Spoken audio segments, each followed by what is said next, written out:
really hard to explain like what we really do. So usually most people know what double dutch is, so I'll talk about that, be like, oh, so double dutch, we're not just in there jumping, we'll be doing tricks, we'll be doing flips, we'll be moving in and out, changing with the turners, and it gets difficult to explain sometimes. I got started in jump rope when I was about 6 years old. The team that I'm a part of, they won a world championship, and there's an article in the newspaper about this free clinic that they do, or that we still do on Mondays. And so my mom thought that would be really fun to take me and my brothers and sisters. And so one Monday she loaded us all up in the van and drove us up here to Rexburg, and we started doing it, and I really enjoyed it. My brother and sisters, they slowly faded out, and I kept with it, and so that's how I got started. It took me about 1 year to get to or to pass off what they call the first level, so basic tricks. So the next year I was able to start on second level, and when it came to competition, I was to a certain point that they invited me to compete with them that year. So I got to do my first competition, and it was fun. It was really exciting. I didn't win a single thing, and I was the only one that I can remember that didn't win anything, not even a single ribbon. And I remember just crying. I was so upset that I didn't win, and so that kind of drove me the next year to work harder so I could actually win something. But I don't think I even won anything that year. So it was a very slow start. The team here in Eastern Idaho started about 27 years ago by our coach Connie Dunn, and she also helped with organizing the USA Jump Rope organization that we do competitions and stuff under too. And so she started it, and then it was usually mostly parent-based in this area. So she started it, and then a parent would take over, and then another parent would take over. And it's just kind of kept going on like that. There's been competitive jump rope for over 20 years now, maybe even 30. I can't really think right now. So it's been around for a while, but it's just kind of grown slowly.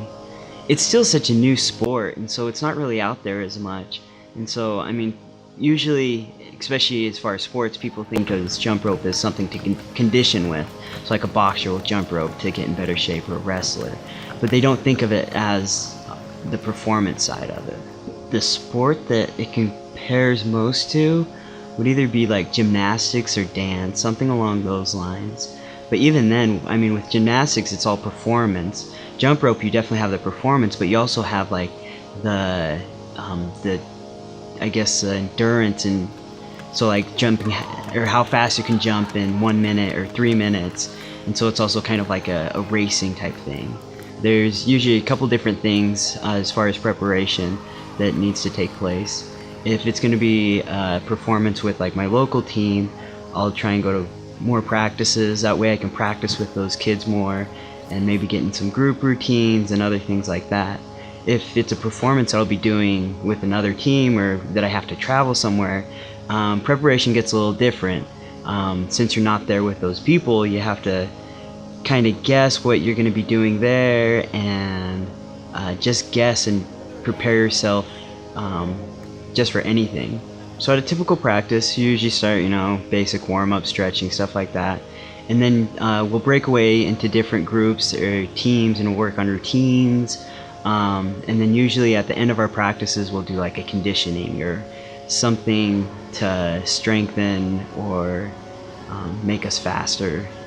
So a typical routine usually consists of different parts. So there's like power, where you'll do push-ups, handstands, flips.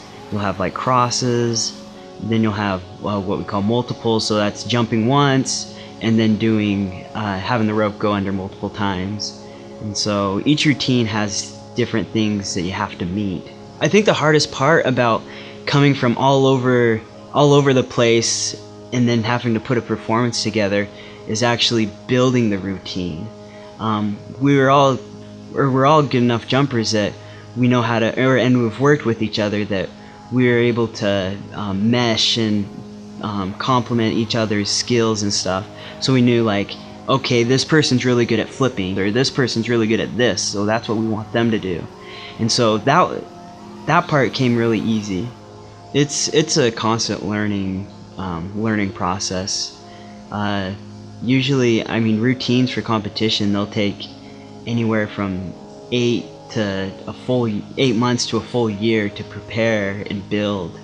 I mean, once competition is over, and if you already know who you're going to be jumping with, I mean, while you're watching competition, you're already throwing out new ideas like, oh, that's cool, you see what they just did, let's try and do it this way, or trying to copy other things. And so it can take a long time to get these routines ready, especially for a competition, because it's so much more elaborate, so many more different elements that go into it. So my local team, Proform Airborne, that's the team that I've been a part of since I started jumping. I'm always going to be a part of them, even anywhere else I go, I'll always be a part of Proform. Then I also jump with Flight Crew Jump Rope, and that is the group that I was on America's Got Talent with. And so this last competition was the first time that we had Flight Crew Jump Rope group routines. So Proform Airborne, they didn't have anyone for me to jump with to do like double dutch and stuff. So I'd still jump as Proform Airborne for my single event, but then for these group events I was able to jump with Flight Crew Jump Rope. After a competition or performance, I usually feel absolutely exhausted because I'll put everything I have into those things, especially competition. National competition, it lasts 3-4 days, and so you get to that last day and you can barely get out of bed, and so you go out on the floor and you put everything else, anything that's left in the tank, out there on the floor, and then you're exhausted.